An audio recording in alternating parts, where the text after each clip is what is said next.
Yo, what is up guys? Welcome to Andy's Reviews, and today we are going to be reviewing Bad Boys Ride or Die, directed by these two guys, whose names I do not know how to pronounce, and starring the likes of both Will Smith and Martin Lawrence, along with a whole bunch of other actors.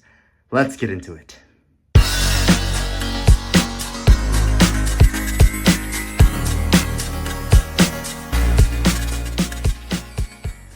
Before we even begin with this review, I just had to apologize for not posting in the last 2 weeks. I recently got a new mic, which I've been trying to figure out how to use and incorporate into this movie.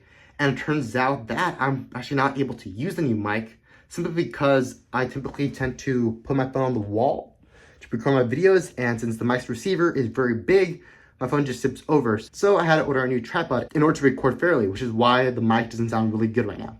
And yeah, back to the video.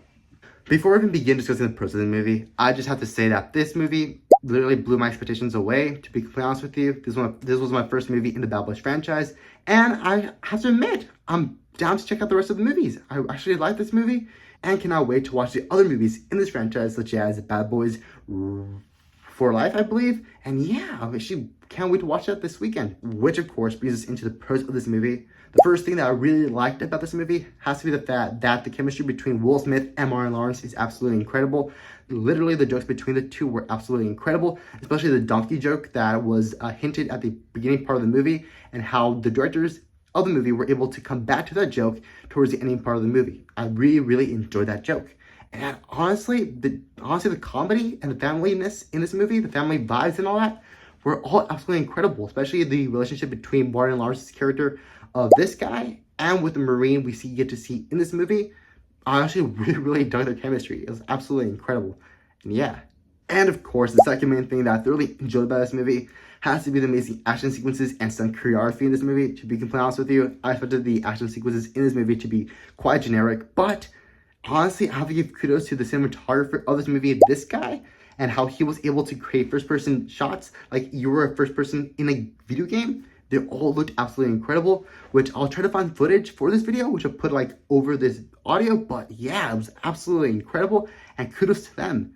Oh, and bro, honestly, the drone shots in this movie were absolutely incredible, and they even ended up giving me Michael Bay vibes, and how Michael Bay was able to use drones when he shot 6 Underground, which was a Netflix original movie starring Ryan Reynolds and some other dudes I forgot. But yeah, it really gave me the kinds of vibes in the movie, and I actually have to give kudos to the people who actually shot the film. Honestly, like literally, they barely get any kudos to them. Seriously. And yeah, it was absolutely incredible. I highly recommend that aspect of the film. And of course, the third main thing that I've really enjoyed about this movie has to be the fact that this movie is filled with a whole bunch of pop culture cameos in this movie, which I will not spoil since this is a non-spoiler review, but I just recommend that you guys stay on the lookout for these cameos. I honestly counted like 4 cameos in this movie, 2 of which were absolutely hilarious, and one of them was even well perfectly paced in the movie and didn't feel forced whatsoever. I just have to give kudos to that. And yeah. And of course, the fourth main thing that I thoroughly enjoyed about this movie has to be the amazing soundtrack of this movie. To be completely honest with you, the soundtrack was absolutely incredible in this movie, and how the directors were able to use lots of varieties of music in this movie. But specifically, the music that I really liked about this movie has to be the what you gonna do when they come for you, which was also known as a Bad Boys theme. To be completely honest with you, that was absolutely very catchy, and I just had to put that in my review. Honestly, what you gonna do when the song's so catchy? It was just awesome. And yeah. And of course, the fifth main thing that I thoroughly enjoyed about this movie has to be the fact that both Will Smith's character of this guy and his son in the movie, played by this guy, were able to reach a satisfying conclusion or resolution to their relationship, which was established in the previous Bad Boys movies, which I really do not have any recollection of that since I didn't really watch the movies, but I assume that relationship was resolved in this movie. And I thoroughly enjoyed that aspect of the film, especially considering how we get to see both Will Smith and this guy having a one-on-one conversation in the movie of Will Smith apologizing to him for abandoning his mother and not raising him right. And yeah, I should like that aspect of the movie. And yeah.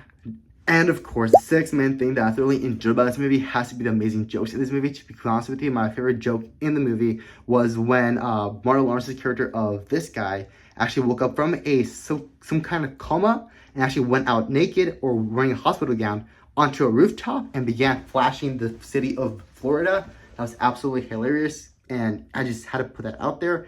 And another joke that I really liked in this movie, that I think I already mentioned in this review, was the donkey joke, which is absolutely hilarious and really, really resonated with a movie called Shrek, which features an ogre and a donkey, which was absolutely hilarious. I just put it out there. And yeah, I thoroughly enjoyed the comedy in this movie.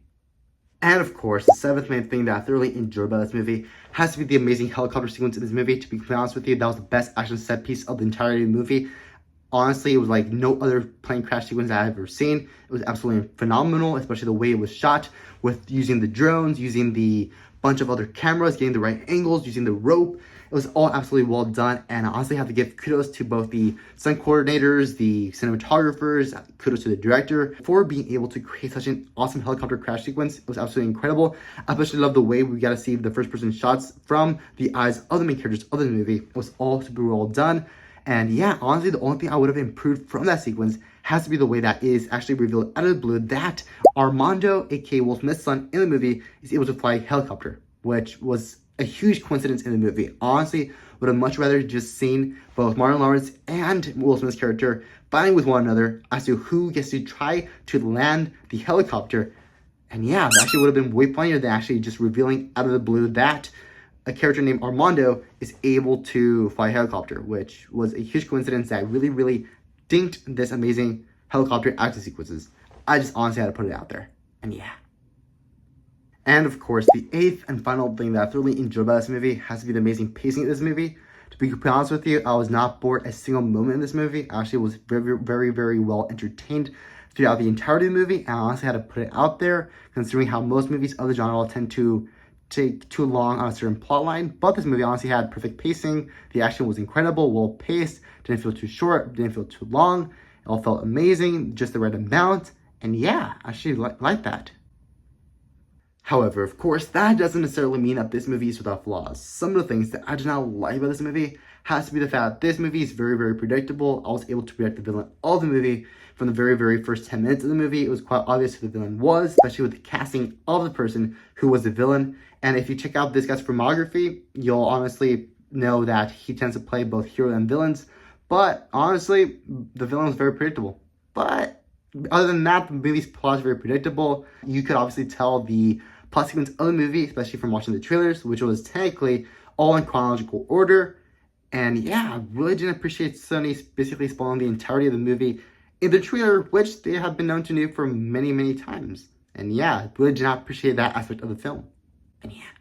And of course, the second main thing that I did not like about this movie has to be the fact that basically all the main supporting characters in the movie are absolutely retarded, especially considering how none of them were able to figure out that one of their best cops was actually being framed for something he didn't do, and which was further elaborated when both these two characters, played by both Will Smith and Martin Lawrence, were framed for something they didn't do, even though that they were the best officers. So why would they assume that they would go rogue all of a sudden? Literally, absolutely didn't make any sense whatsoever, and basically is found in every other movie of the genre, and I really did not appreciate that aspect of the movie.